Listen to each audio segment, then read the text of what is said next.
Hello, the 31st here, how's it going? Welcome back to another character design analysis. Today we are doing the oldie gym leaders, Kabu and Opal. I am genuinely really excited for this episode. Kabu is definitely one of my favourite characters in Sword and Shield, so we might as well start with him. The ever-burning man of fire. Kabu is a middle-aged man who has never lost the spark of his youth. He gives me really strong, old man who likes to hang out completely naked in the gym changing room vibes. If you have ever been to a uni or community gym where middle-aged men get together to do stuff like play five-a-side football, you know exactly what I'm talking about. And despite his age, he shows he can really still hang with the young trainers of the region, and that if anything, his age just brings with it experience, as he's said to be the first real test for any trainer in the gym challenge, and that many people never make it past Kabu's trial. One of my favourite things about Kabu is his name and everything it signifies. As you can probably tell, it is not an English name. He is the only character not to have had his name localised for the English version of the game. This is because in Gala, he is actually a foreigner. Kabu is originally from Hoenn. He is designed to be this man very far away from home.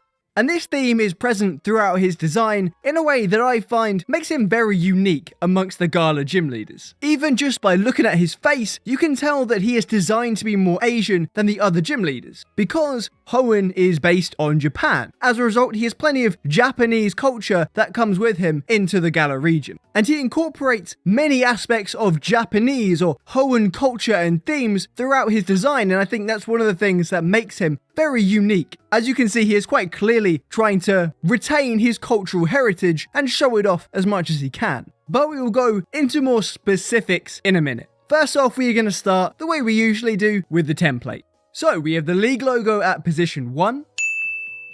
Then we come on to his fire type logo, which as you can see quite clearly is a Japanese samurai warrior helmet, or a kabuto. Kabuto?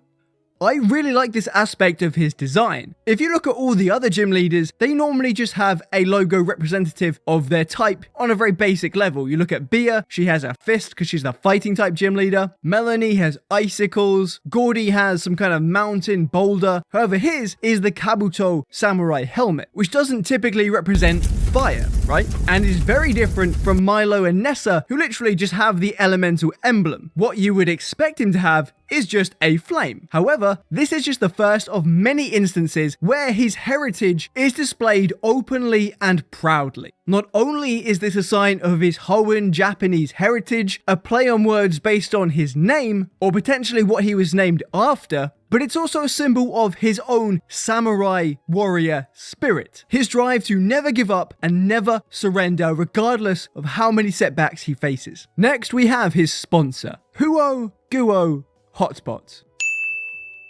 I'm sure I absolutely butchered that pronunciation. And again, his sponsor is a sign of his foreign Asian heritage, right? Hot pot is a very traditional Asian food. It is possible that he works there and brings an authentic understanding of the food, or that it is a taste of home that he uses as a sort of comfort food. And that going there during tough times or just to be reminded of home has led to him being sponsored by them, and I'm sure for him it is a true honour and privilege to be representing his culture in this way. There's the sports logo, and finally the number 187, which can be read as Sparks.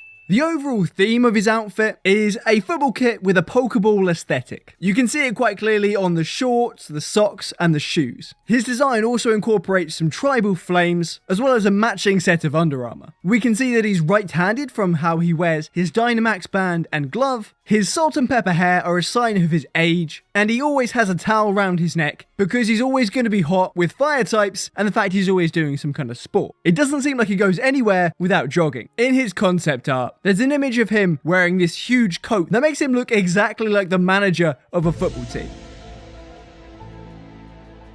He trains himself very hard and even takes his own Pokemon swimming in order to get them used to the water and make them stronger. So I can imagine he's pretty hard on his gym trainers as well. And I can sort of picture him here, stood on a freezing beach, watching his pupils swim in freezing water with their Pokemon so that they can all get stronger. It is very possible that Kabu has some kind of connection to Flannery's grandfather, who, as we know, was a very strong Hoenn fire-type trainer. If I'm right, he was an Elite Four, but he might have also been the gym leader before Flannery took over. If that's the case, when the two of them were much younger, Flannery's grandfather might have trained Kabu in the art of fire-type Pokemon. You know, before he migrated to Galar. Overall, I just really enjoy all the hints at Hoenn or Japanese culture in Kabu's design, and the way that they are so openly displayed. It really shows that he is very fond and proud of his heritage, and that no matter what, he will always be true to the samurai spirit symbolized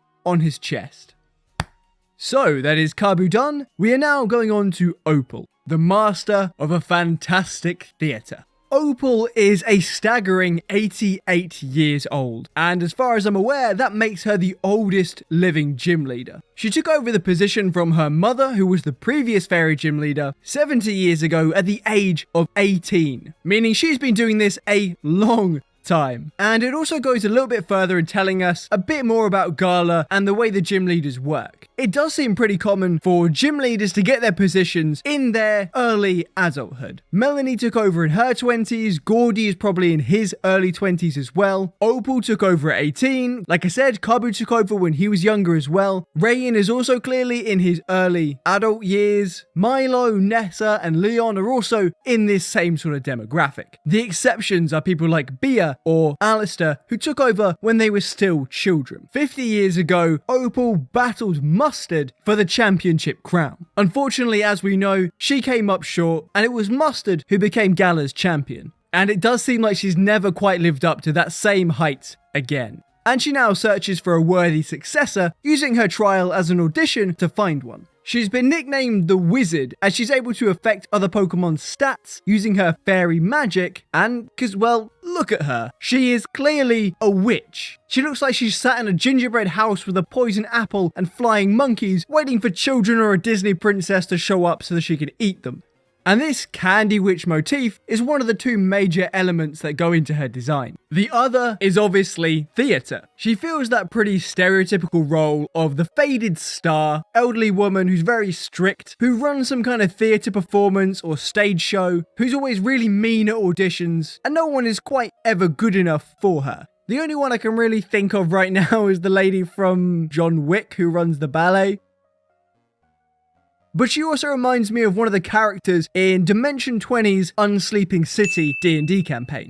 So, the template. We have the League logo, the fairy type butterfly gym logo, and her sponsor, Hijiki Oka, which is based on the Oka Hijiki plant. It's called land seaweed, also saltwort, which is definitely something a witch would use. But they seem to make extremely strong clothing. And she also has the number 910, which in Japanese can be read as cute. Again, she is right-handed, as we can tell from her fairy glove and the Dynamax band. And overall, her design is made of these sickly, pale pink and blues with dark purple fur. She always wears a hat which is light blue with some black ornamentation, an ankle-length dress in her gym colours, probably to show her, I don't know, modesty, her age. She's old. She has 3 bracelets on her left arm, an umbrella in her gym colours with purple fur at the end, and a sort of candy cane handle. Some purple fur she wears around her neck, one of those very stereotypical celebrity things that people wear in films from a long time ago. And her shoes also have fur on them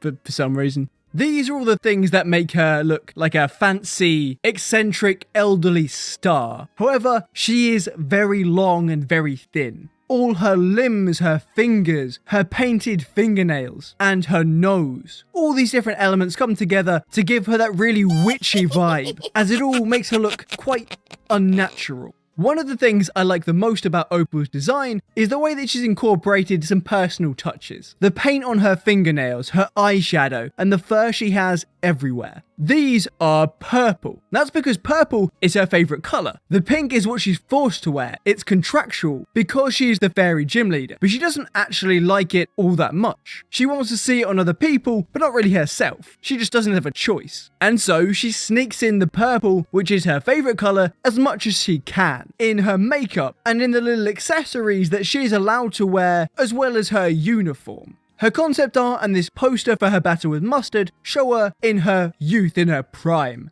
And this image especially conjures some very strong Nanny McPhee, Mary Poppins kind of vibes. I'm sure she was a wonderful magic young lady going around helping people when she was young, and I wish we could see some of her back then. And that is it for these two. Thank you very much for watching. If you enjoyed, please like, comment, and subscribe. If you enjoyed this video, there is plenty more in the series. I've got one more coming on the gym leaders. I've got one pair left. That's going to be Rayan and Piers. Then after that, I'm going to do one more, sort of revisiting the rivals, Beedie and Marnie, just because they have updated designs. But beyond that, I'm pretty sure I will have done every single Gala character. So if there is anyone else you'd like to see a character design analysis for, please let me know. I would love to carry on this series, but I'm not really sure who to do next. Or if there's anyone from Gen 8 that I've missed that you'd like me to do. Like I said, I hope you enjoyed. Please leave a comment down below, and I will see you in the next video. Goodbye.